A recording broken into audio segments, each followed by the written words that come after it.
O grande ideal do Império da Rússia não terminou na frente ucraniana, mas nas florestas de Leningrado. Nos últimos dias, 9 prisioneiros enviados para a frente ucraniana mataram seus guardas e fugiram para a floresta. Esta não é uma simples fuga. Este é um anúncio de que as prisões da Rússia, seu maior recurso militar, estão prestes a explodir.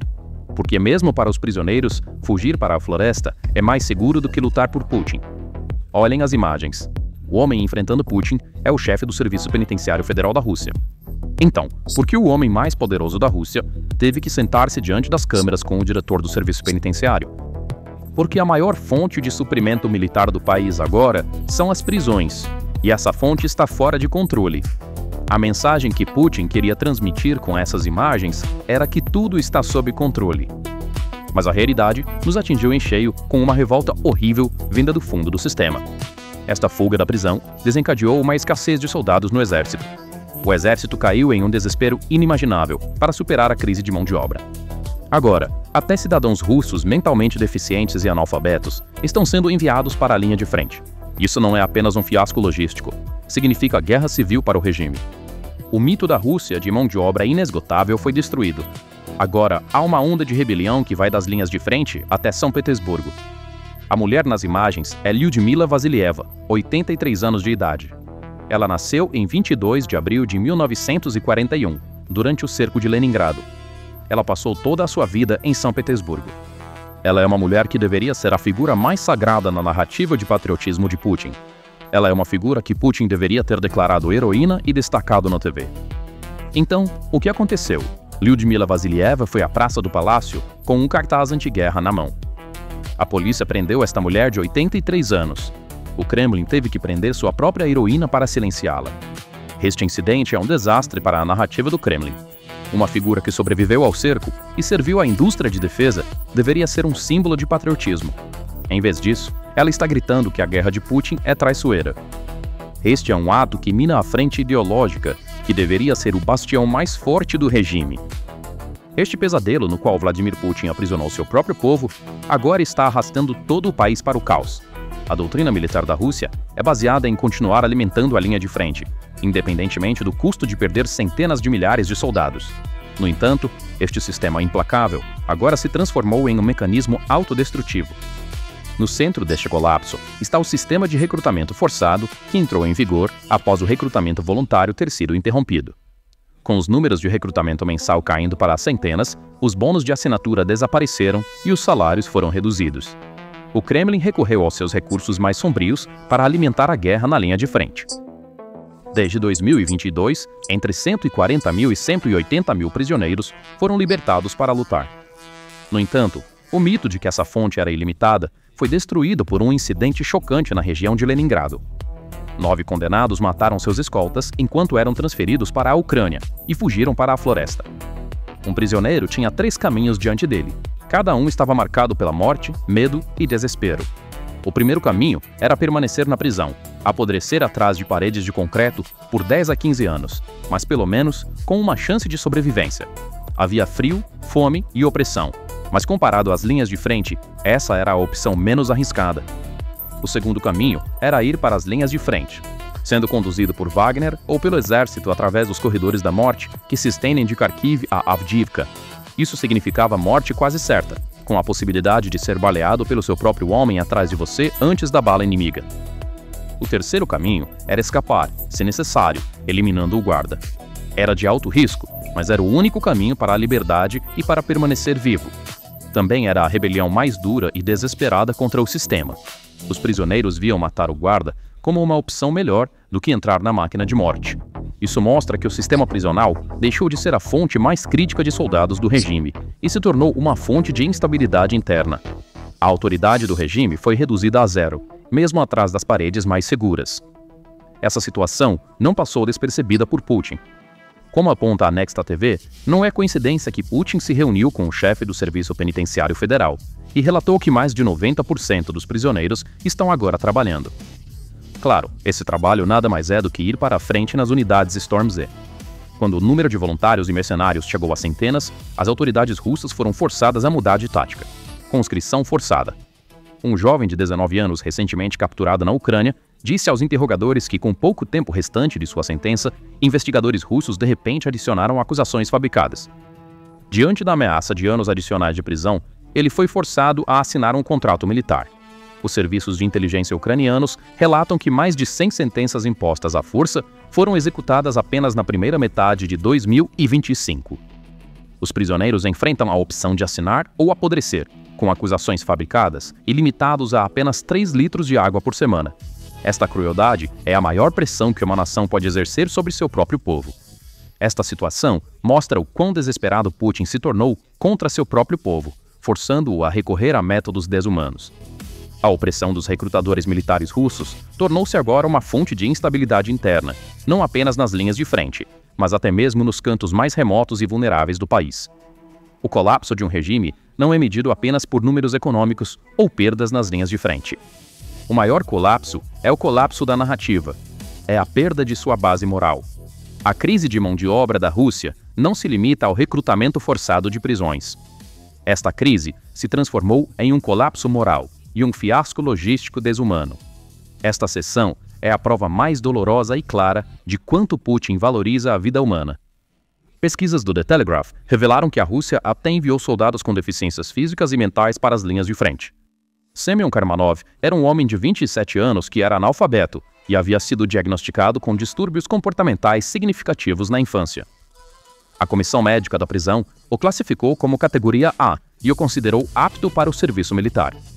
Ele recebeu uma carteira de identidade militar de motorista. No entanto, sua mãe diz que ele nem sequer sabia dirigir um carro. Pouco tempo depois, ele foi baleado na cabeça e morto na linha de frente. Alexei Vakrushev era um jovem de 22 anos que passou a maior parte de sua vida sob cuidados psiquiátricos. Apesar de ser considerado inapto para o serviço militar, ele foi forçado pela polícia a assinar um contrato militar.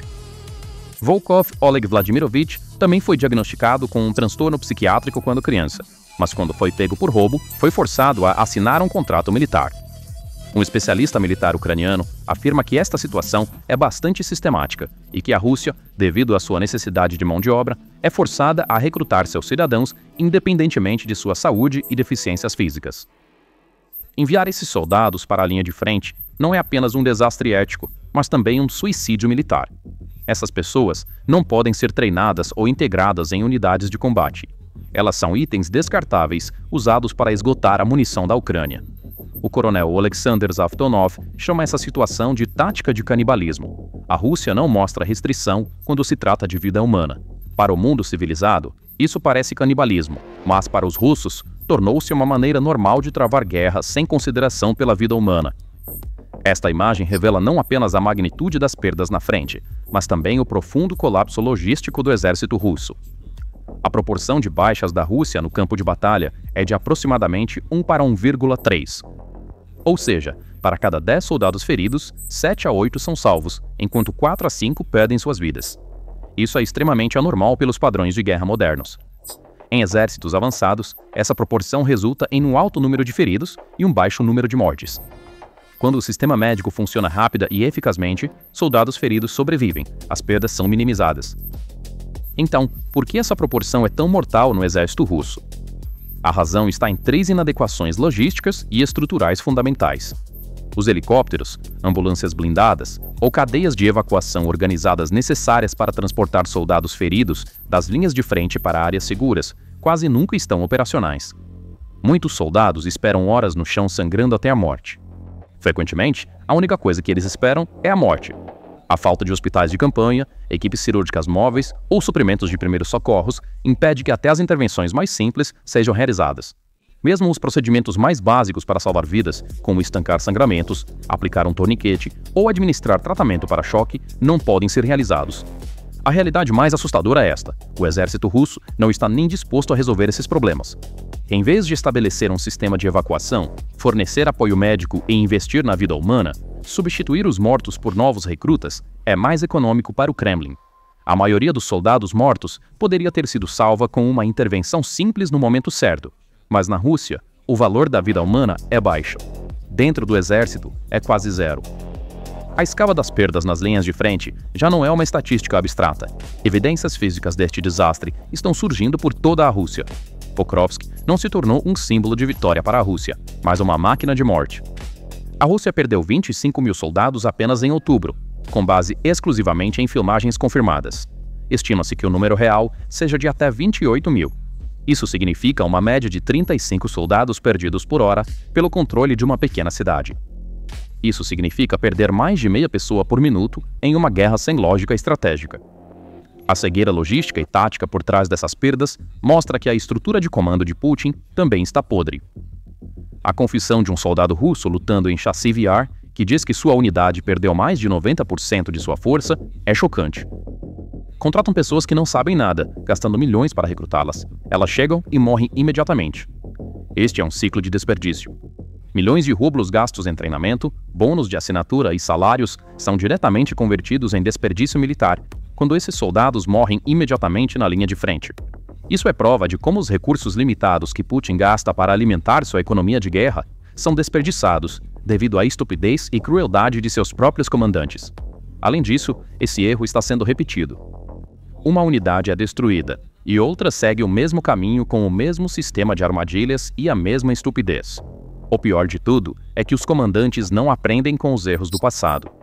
Isso significa que o ciclo PDCA, que até mesmo empresas japonesas aplicam, foi completamente abandonado em uma instituição militar. Essas perdas se tornaram uma realidade física no cemitério em Novotalitsi, nos arredores de Moscou. De acordo com a publicação do War Translated, 6 fileiras foram agora concluídas neste cemitério, que começou em 2022. Mas o detalhe mais doloroso e simbólico é que se tornou quase impossível aproximar-se das sepulturas que afundaram na areia e argila. Parentes dos enterrados afirmam que esta área era antigamente um pântano. Esta é uma das metáforas mais poderosas para a guerra de Putin. Até mesmo soldados mortos em batalha são negados um fim digno. Suas sepulturas estão desmoronando. Soldados são enterrados no pântano. A narrativa de vitória e heroísmo está se afogando nessas sepulturas desmoronando por toda a Rússia. Os aliados de Putin e a máquina de propaganda podem dizer que tudo está indo conforme o plano. Mas essas sepulturas e taxas de baixas sussurram a verdade ao povo russo. A guerra de Putin devorou a mão de obra. A crise de mão de obra se aprofundou tanto que a Rússia começou a recrutar mercenários de todo o mundo. De acordo com um relatório do Atlantic Council, um grande número de combatentes nepaleses, indianos da Ásia Central e africanos estão sendo enviados para Pokrovsk.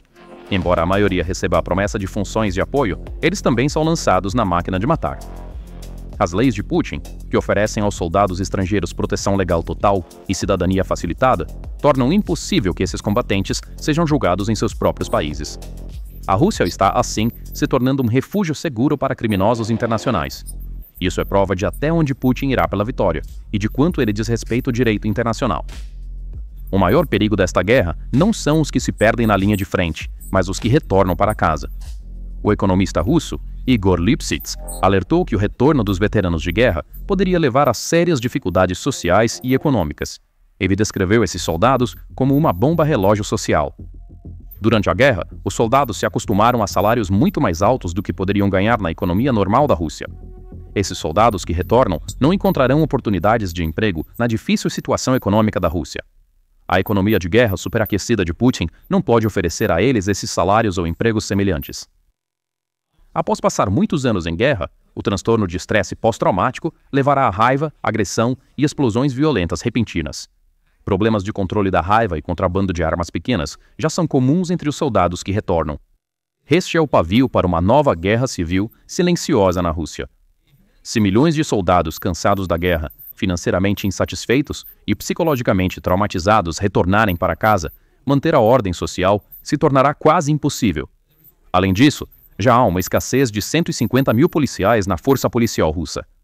Putin já não consegue nem garantir sua própria segurança interna.